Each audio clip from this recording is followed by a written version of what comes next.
It is my pleasure to introduce my dear friend who I just adore. Her name is Shilpa Lewis. She is a seasoned mindfulness coach, social media strategist, and the host of the Omni Mindfulness podcast. With a background in digital marketing and a passion for mindfulness, she has become a trusted source for soulful solopreneurs seeking to navigate the complexities of both business and personal growth. Shilpa's journey from corporate to entrepreneurship has equipped her with a unique perspective on mindful mastery of social media technology, blending science backed strategies with ancient wisdom. Through her podcast, she empowers her audience to find balance, purpose, and clarity in their entrepreneurial endeavors. Shilpa is dedicated to helping others unlock their full potential and live authentically, one mindful moment at a time.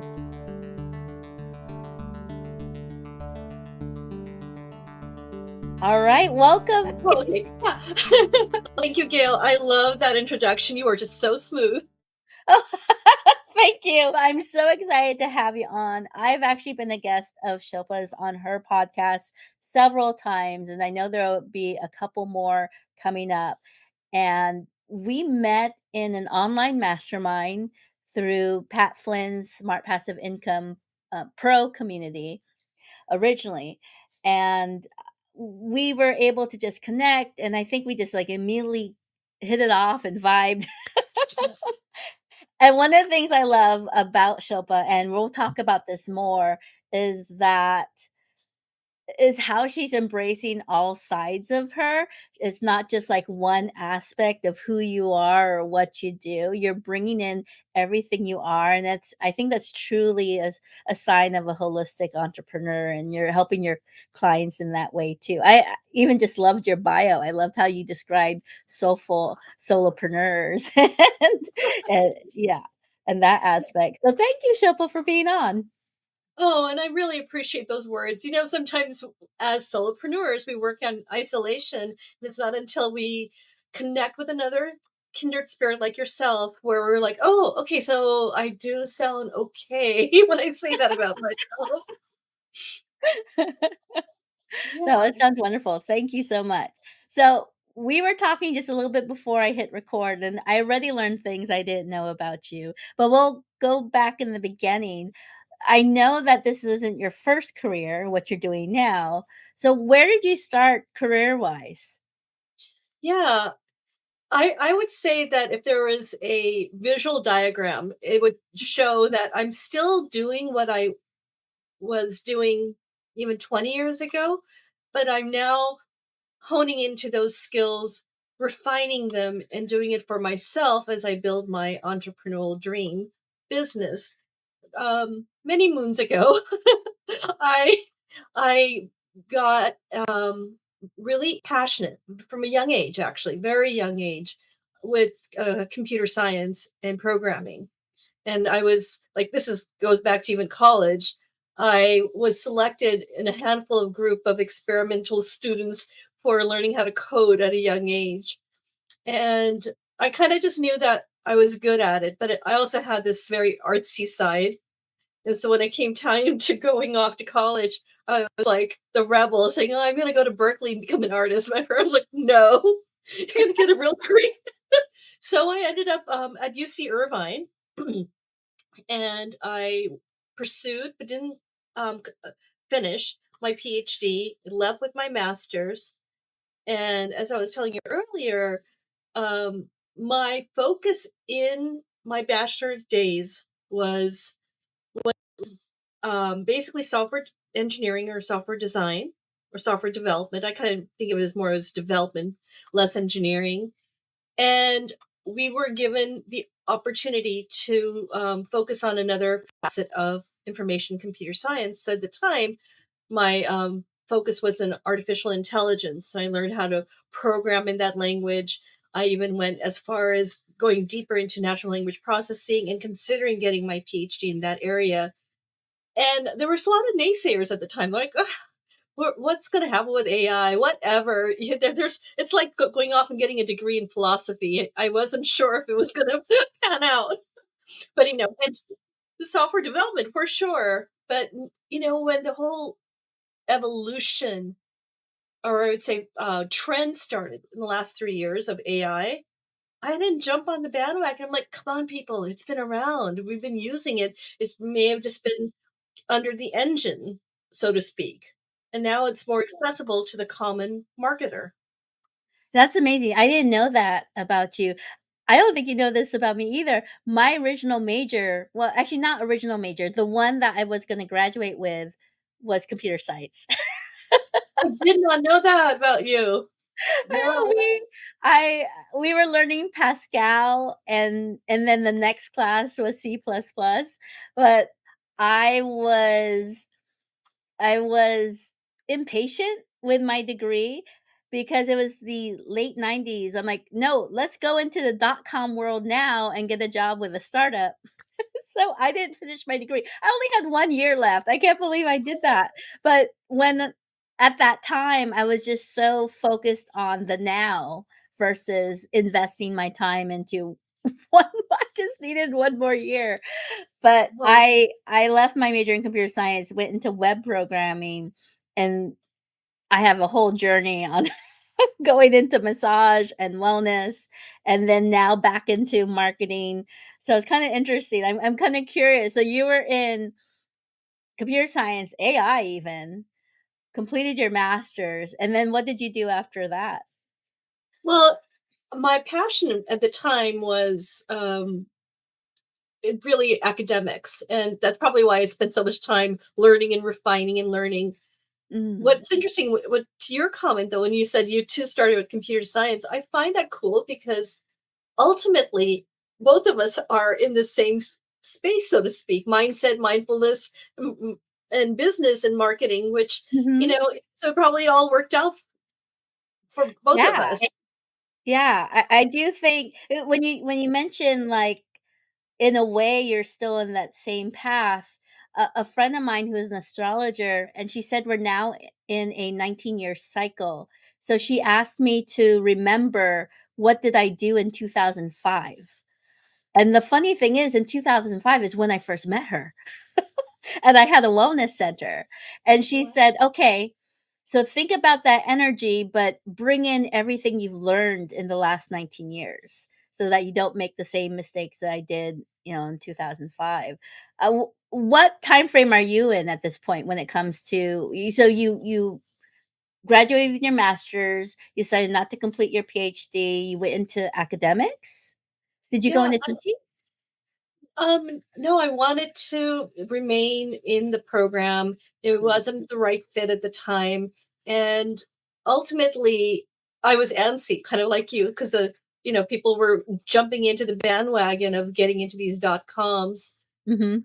And here I had these set of skills that were really ready for academics, but where do you find a home for this esoteric stuff that didn't even have a label at the time? We're talking, the same time frame you were saying, over 20 years ago. You couldn't necessarily Google, because Google really didn't exist, and you wouldn't find like a a job in user experience, which was where my skills fit. I So loved user experience. Yeah. look, so what happened was I used the analogy of being an apprentice. I literally would go from one opportunity to another to continually learn. So I was doing um, course development well before it was a thing Mhm. for technology in the back end for a company that eventually became IBM. Oh, Then I literally would cold call companies that I knew of that could potentially have usability labs. And so through a series of opportunities, I ended up at Microsoft for a year. I was at HP. And so I would go where the opportunities resided, and I combined a set of my skills that I developed in graduate school, which was user experience research. And at the time, design came from my software engineering degree because it's the same fundaments. First you have to extract the requirements, and you have to come up with a way in which you're going to articulate the workflow, which is and the task flow. So it was very geeky, but I had to figure out, well, how do I pull these things together? And then fast forward another few years after I started this journey of trying to be in the corporate space, you would start finding jobs called human factors, Mhm. and I mean, that was around for quite some time, but human factors that evolved into user experience. It evolved into what we now think of it as it's accessible, like doing research, doing design. For the longest time, it was frustrating from someone who had been doing it for the longest time and didn't have a label, and now you see it's exploded. It's everywhere, you know? So what happened was I just took all of that knowledge and skills and continually never stopped learning, never stopped growing. And at some point, I realized that my frustration was that I'm doing this for other companies, and why not use all of that skills and build my own business? So Mhm. I created my own website. I built out all the social media. I've continually, like just a year ago, less than a year ago, I got certified in social media strategy. And the word strategy is really important because we don't want to lose our mindfulness of balance. You and I are both mothers, and I didn't want to do work for the sake of working. Why not be strategic? Oh, that's fascinating. And in a way, we kind of have a similar path in that because I went from the computer science major to web programming. I loved usability. That was actually something I was thinking of going back to school for was cognitive science. Was the degree that they have at Berkeley, Mhm. but I just kept working and I almost went back to school. But what stopped me was that we had the dot com crash, and I didn't wanna be stuck in a building anymore.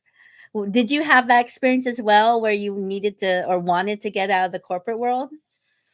I truly wanted to for the longest time because of a variety of conditions that made me feel like stifled. I constantly felt like I wasn't being fully utilized. Like the thing about corporate, the way I describe it is that, yeah, you can make really good money depending on where you land, but you'll deal with politics, which, okay, fine, maybe that's everywhere. But Mhm. ultimately, in the corporate space, I felt like they put you in a box, they put a label on you, and then you have to stay in that box. And I'm like, but wait a minute, maybe I'm a multidimensional, more faceted. I can do more. I can be more.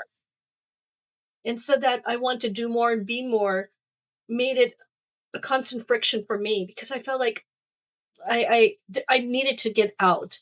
And it didn't happen for several more years because then I we had a mortgage and I had a baby and I felt you feel locked sometimes. You don't realize there can be a second act without it being a tragic thing. Right, right. Yeah. So I'm curious too, when did mindfulness come into your life and then into your business? It was there's two or three different ways to look at it. One was I was born and raised in a very traditional Hindu family. So part of it was always part of me, around it all the time. And Paramahansa Yogananda, the picture you see behind me, I was part of my upbringing was Vedic tradition meditation. Mhm. Now, fast forward into my mid 20s, I really started thinking, yoga is really great because I was doing power yoga with rock and roll music and sweating. And I thought that's going back to my roots. Another 10 years later, totally mellowed out. I'm like, that's not me anymore. I like to incorporate some more ancient wisdom into Mhm. what I do. Mhm. That's around the time when my son was born, and I decided to pursue my degree or not degree certification in yoga. vinyasa yoga. So I became certified yoga. Then I thought, what do I want to do with that? I thought, well, I really want to work with children. And one day, fast forward a few years, 2 or 3 years later, I decided I'm going to create a business called Omni Mindfulness. And I don't know where that came from. Like literally, it was a hit in my head. I'm going to do this. And then I sat on it for another 2, 3 years before I got certified in meditation life coaching. And then it started to gel together. I'm like, okay, I need to do something with this. And then what encouraged you to move into marketing, and specifically social media marketing? So, as you know, the social media space is how you market. I think traditional ways in which I practiced or was aware of marketing might have been brochures or may have been a website where Mhm, people go for information. And while social media was something I had been dabbling in more for fun, I would say, like, like I may have been an early adopter of Facebook, but I didn't at the time realize this is how one can market because we've become an especially after COVID, we've become a generation of people who are mostly working from home. A lot of our social engagements occur on social media. I know there's a whole host of people who don't necessarily go in on Facebook, or maybe it's an age thing. However, for all intents and purposes, that is how you can strategize your services. mhm. Yeah, I agree. I was an early adopter of social media, and when I pivoted towards marketing, I decided to choose social media because at the time it was a new thing in terms of business, and no one else was doing it, and it was a way to differentiate myself. And now it's a point where you kind of have to at least have a presence there because people are searching, and that's how they can find you. And even if you're not a fan of Facebook or Instagram or TikTok, there's LinkedIn. And I feel like every professional should at least have a profile on LinkedIn, if not using it for networking and and showcasing thought leadership, which I know is a step beyond. How are you combining all of it? The mindfulness, the coaching, meditation, social media, and even beyond. You were telling me that you're adding more in. Yeah. So, and going back to your last question, it just occurred to me that I forgot to mention LinkedIn, which is the only social media that I was truly engaged in when it first came out.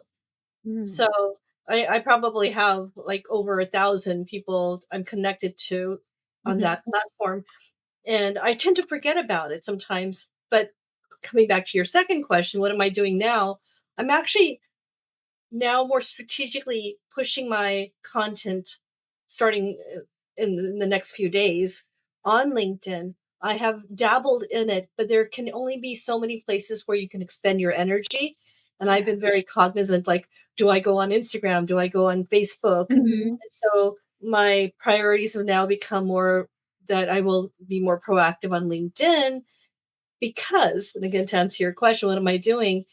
I am very intentionally working with women who are pivoting, who are transitioning. And mm, it doesn't necessarily have to be an age thing. It could be you, like you and I, if we had been encountered an opportunity where someone said, "Well, this seems to be something you're really interested in. How can I coach you so that you can discover a new path that might be good for you?" However, I do this with the conscious effort to make sure that women do not reach burnout, which I reached. Ironically, I just finished a podcast interviewing another woman who talked about burnout. And when it happens, we're not aware. Because societal pressures and modern society, and whatever, you want to pay the bills. You want to make sure that you are going up the corporate ladder. You have that new label behind your name so that you're not just a individual contributor, but you're like a leader or a manager. I got caught up in that cycle to the point where I didn't even know that you could think differently and you could actually aspire to and become an entrepreneur and support other people in their journey. So now I come at things more holistically, Mhm. and I hone in on my abilities to be more strategic with the marketing, utilizing social media while guiding people to now even utilize AI. Because as I mentioned to you, like I didn't jump on the bandwagon. Like when I heard about ChatGPT the first year, I was like, it's been around. And, it wasn't until I started to make the connection, like, okay, this can really refine my copy. Mhm. And I'm also aware, and this is another part of what I'm zeroing in on in my services, is being conscious, being mindful um, when we use AI, when we use social media, so that Right. we're not a slave to it, but we're also aware that there are ethical issues around how we utilize these technologies. So Mhm. I want that to be how I lead and help people. Oh, great. Well, Thank you so much, Hope. I wanna talk and we could talk forever. we And we could, and will we have often you do. back on. I will have you back on. We're gonna talk more about AI, when it comes to using AI in our business, and I will put all of Shilpa's links in the description below, as well as making sure I tag her podcast. So subscribe to the Omni Mindfulness podcast as well. Thank you so much, Thank, Shilpa. thank you, Gail. I will see you soon. See you soon.